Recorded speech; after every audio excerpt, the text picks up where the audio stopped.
अस्सलाम वालेकुम dear students, hopefully all of you will be fine.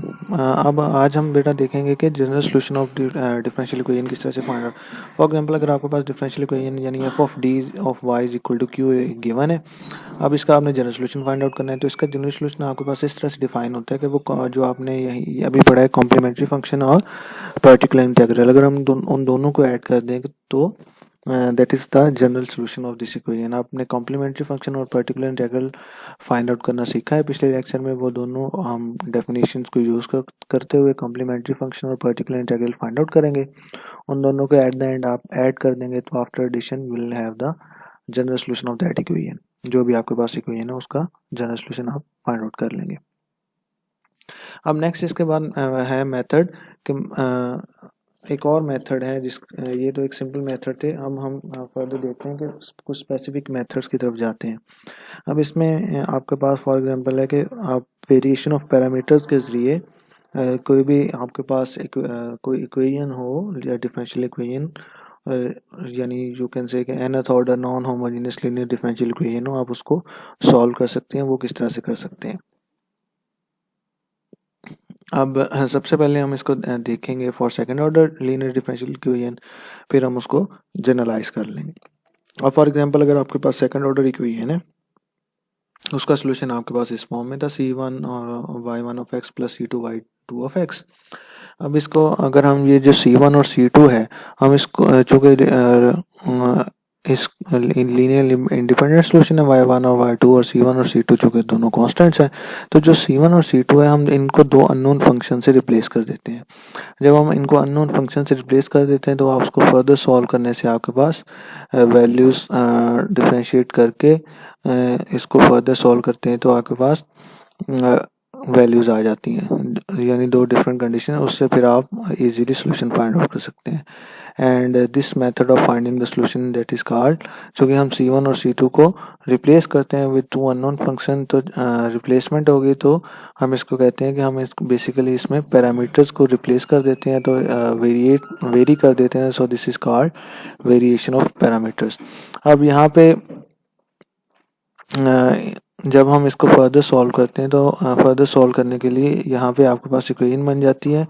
इसको आप फिर फर्दर क्रैमर रूल के थ्रू सॉल्व करते हैं, तो ये जो आपके पास इस फॉर्म में सॉल्यूशन आंसर आता है, यानी y1 उसका डेरिवेटिव, y2 उसका फर्स्ट डेरिवेटिव, एंड इसको आप कहते हैं, इसको नाम देते हैं, this is called Wronskian of that function.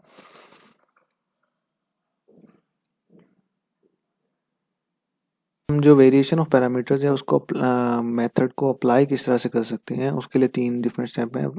Find the complementary function yc and write the function as y1 और y2 हम लिखते हैं। फिर हम उसको रिप्लेस करते हैं और हम u1 और u2 जिससे हमने रिप्लेस किया होता है उस u1 और u2 का रॉन्क्सियन फाइंड आउट करते हैं।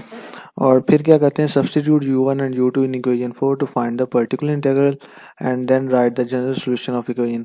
फिर हम क्या करते हैं कि u1 बेसिकली जो आपने सॉल्यूशन लिखा था, यानी c1 y1 plus c2 y2 की फॉर्म में, और फिर आपने c1 और c2 को रिप्लेस कर दिया था u1 और u2 से। फिर आपने u1 और u2 की वैल्यूज़ फाइंड आउट की और उन u1 और u2 की वैल्यूज़ को यूज़ करते हुए फिर आप पर्टिकुलर इंटीग्रल यानी पर्टिकुलर सॉल्यूशन फाइंड आउट कर लिया।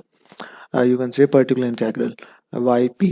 तो वो जो पर्टिकुलर इंटीग्रल था वो फिर आप कॉम्प्लीमेंट्री फंक्शंस भी आपको फाइंड आउट करना आते हैं, तो कॉम्प्लीमेंट्री फंक्शन फाइंड आउट किया, पर्टिकुलर इंटीग्रल आपने इस मेथड से फाइंड आउट कर लिया। इन दोनों को ऐड कर लेंगे तो आपके पास, जैसे हमने पीछे पढ़ा है कि वो आपके पास जनरल सॉल्यूशन बन जाएगा। अब ये था आपके लिए सेकंड ऑर्डर के लिए। थर्ड ऑर्डर के लिए भी सेम उसी तरह से आप जो आपके पास कांस्टेंट्स होंगे, आप उन कांस्टेंट्स को कोई अननोन फंक्शन से रिप्लेस करें और उसकी मदद से फिर आप उसमें भी रॉन्क्सियन डिफाइन हो जाएगा उसमें, यानी इस तरह से y1 first derivative second derivative, इसी तरह सेकंड फंक्शन उसका फर्स्ट सेकंड डेरिवेटिव, इस तरह थर्ड फंक्शन उसका फर्स्ट और सेकंड डेरिवेटिव, वो आपने रॉन्क्सियन डिफाइन कर लिया। फिर उन रॉन्क्सियन को यूज़ करते हुए फिर आपने उनकी वैल्यूज निकाल ली, फिर कॉम्प्लीमेंट्री फंक्शन और पर्टिकुलर इंटीग्रल को ऐड कर दिया तो आपके पास जनरल सॉल्यूशन बन गया। अब यहाँ पे भी सेम उसी तरह से प्रोसीजर लिखा हुआ है कि कैसे आप फाइंड आउट कर सकते हैं। अब यहाँ पे भी इसके एग्जांपल्स गिवन है। फॉर एग्जांपल अगर आपके पास ये इस तरह से फंक्शन है, यानी दो डिफरेंशियल इक्वेशन गिवन है, इसका आप क्या करेंगे कि सबसे पहले इसका कॉम्प्लीमेंट्री फंक्शन फाइंड आउट करेंगे। ये कॉम्प्लीमेंट्री फंक्शन फाइंड आउट कर लिया, फिर आपने या यानी आपने ये दोनों फंक्शन को रिप्लेस किया। रिप्लेस करने के बाद इसका रॉन्गसिन फाइंड आउट कर लिया। फिर उन दोनों को यूज़ करते हुए पर्टिकुलर इंटीग्रल फाइंड किया। पर्टिकुलर इंटीग्रल और कॉम्प्लीमेंट्री फंक्शंस को ऐड कर दिया तो आपके पास फाइनल जनरल सोल्यूशन बन गया। सिमिलरली सेकंड केस के लिए भी आप इस तरह से यूज़ कर सकते हैं। अब इसे नेक्स्ट है कि अनडिटर्मिन्ड कोएफिशिएंट्स का मेथड। अब आपके पास for example nth order equation है, non homogeneous linear differential equation. इसके लिए आप अनडिटर्मिन्ड कोएफिशिएंट का मेथड किस तरह से यूज़ कर सकते हैं।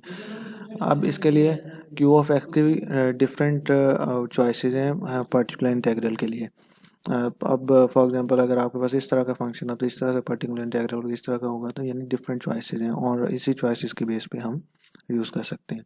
अब इसमें तीन डिफरेंट रूल्स हैं कि फॉर बेसिक रूल क्या है कि अगर Q of X equation one में जो है कि वो आपके पास function first column in the table, आप उसके अकॉर्डिंग फिर वो पर्टिकुलर इंटीग्रल का फंक्शन डिफाइन करेंगे और फिर क्या करेंगे कि इसके अनडिटरमिन्ड कोएफिशिएंट डिफाइन करेंगे और वो आप जो पर्टिकुलर इंटीग्रल की इक्वेशन है उसमें पुट करेंगे तो आपके पास आंसर आ जाएगा। इसी तरह मॉडिफाइड, इससे फिर फर्दर इसको अगर हम मॉडिफाइड करते हैं तो आपके पास पर्टिकुलर इंटीग्रल जो है, सिमिलरली इसका मॉडिफाइड रूल है, इसी का सम रूल है, यहाँ पे गिवन है, आप इसके अकॉर्डिंग इसको सॉल्व कर सकते हैं।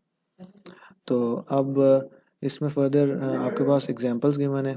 ये आपके पास सेकंड 4 डिफरेंट एग्जांपल्स हैं और इन डिफरेंट एग्जांपल्स को यहाँ पे सॉल्व भी किया गया है कि आपने उसके according particular integral find out किया और फिर उन दोनों को पर्टिकुलर इंटीग्रल और कॉम्प्लीमेंट्री फंक्शन को ऐड कर लिया और इन दोनों को ऐड करने से आपके पास जनरल सोल्यूशन बन गया।